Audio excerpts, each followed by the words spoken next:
अशोक चक्र मगध से ही निकल कर आए हैं और बिहार 2000 वर्ष पूर्व मगध के नाम से ही जाना जाता था।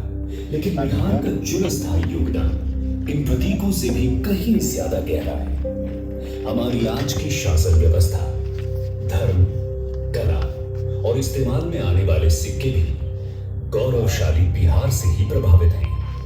इस संग्रहालय के इतिहास दीर्घा में हमारे पूर्वजों की कहानी है, जिन्होंने लगभग 4 लाख वर्ष पहले गंगा के उपजाऊ तटों पर अपने जीवन की शुरुआत शिकारी एवं संग्राहक के रूप में की थी।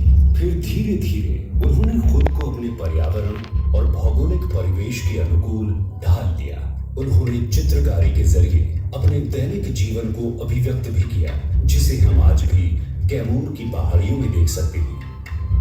रोजमर्रा की जिंदगी में खुद को बचाए रखने की कोशिशों ने बेहतर सोच की परंपरा को जन्म दिया। इसी क्रम में बिहार में कई दार्शनिक आंदोलनों और विचारकों का आगमन हुआ। लगभग 2500 वर्ष पहले महान आध्यात्मिक गुरु के रूप में गौतम बुद्ध आए, जिन्होंने बौद्ध धर्म की नींव रखी। इनके समकालीन महावीर को जैन धर्म का 24वां और आखिरी तीर्थंकर माना जाता है।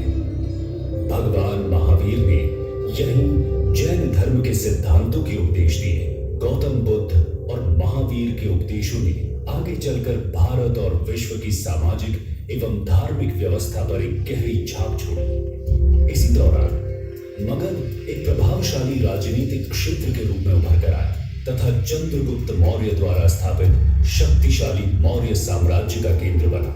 चंद्रगुप्त मौर्य के प्रमुख सलाहकार चाणक्य ने साम्राज्य के सुचारू एवं सफल संचालन हेतु एक शास्त्र की रचना की, जिसे अर्थशास्त्र के नाम से जाना गया। ये आज भी उतना ही प्रासंगिक है। सुव्यवस्थित मौर्य शासन तथा संरक्षण में विविध कलाओं का विकास हुआ, जिसमें टेराकोटा शिल्प भी एक है। इस कला का उल्लेख संस्कृत नाटक मृच्छकटिकम यानी मिट्टी की छोटी गाड़ी में मिलता है। कलाकार पत्थरों के काम में भी माहिर थे, जिसका प्रमाण दीदारगंज की सुप्रसिद्ध यक्षी प्रतिमा है।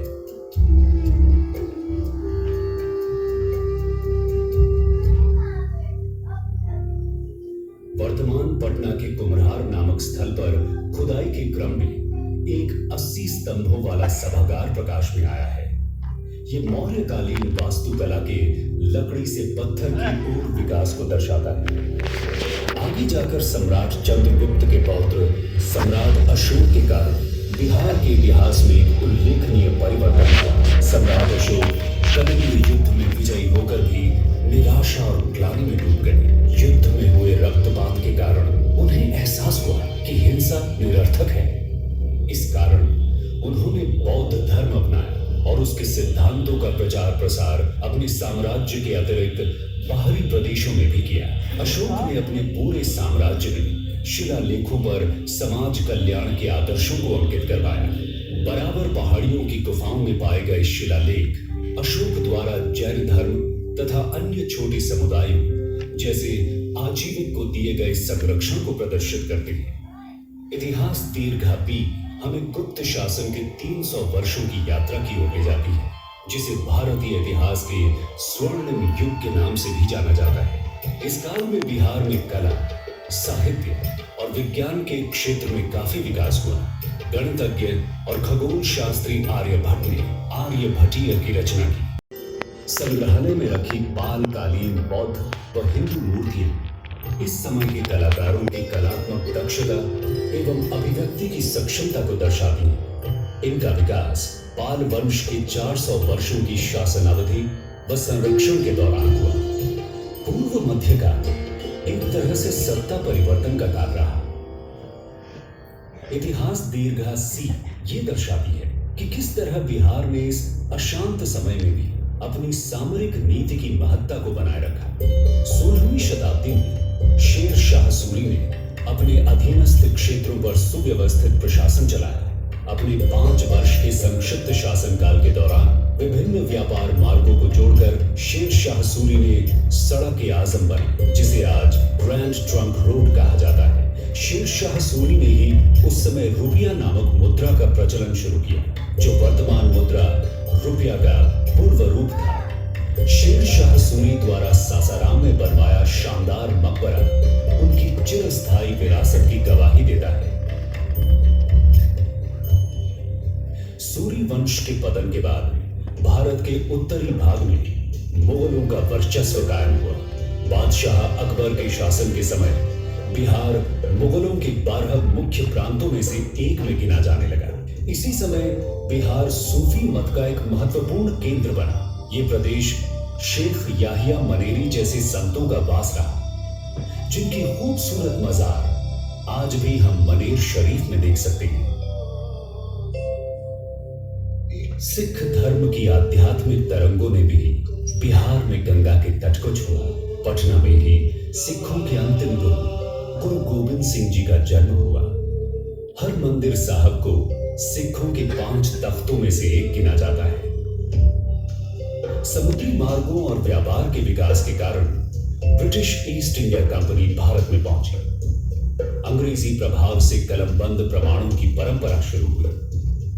पटना कलम चित्रकला इसी परंपरा का एक उदाहरण है, जिसमें जनसाधारण की छवि मिलती है। परंतु जल्द ही अंग्रेजों के आर्थिक नियंत्रण ने बिहार पर बुरा असर डालना शुरू कर दिया।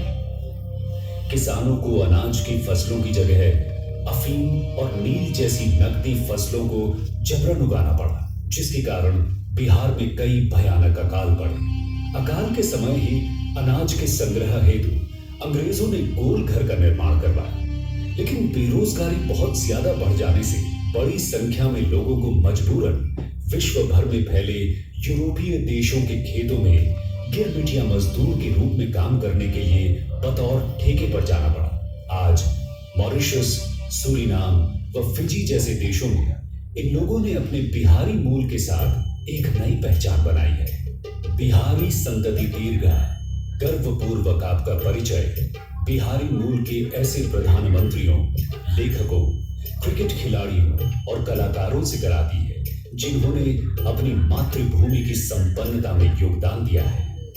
इधर भारत में जैसे जैसे औपनिवेशिक ताकतों का अत्याचार बढ़ा, वैसे वैसे आजादी की पुकार और भी बुलंद होती गई। स्वाधीनता आंदोलन को बिहार के चंपारण सत्याग्रह से बहुत बल मिला। इसकी शुरुआत किसी और ने नहीं, स्वयं मोहनदास करमचंद गांधी ने की।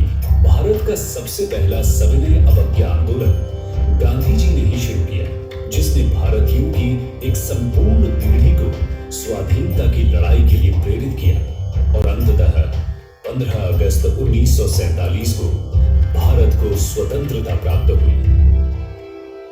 आज हम बिहार के इतिहास के बारे में जो भी जानते हैं, वो सब हमें कला, शिलालेख और वास्तुशिल्प के उदाहरणों से पता चला है। सर अलेक्जेंडर कनिंघम भारत के पुरातात्विक सर्वेक्षण के पहले महानिदेशक हुए।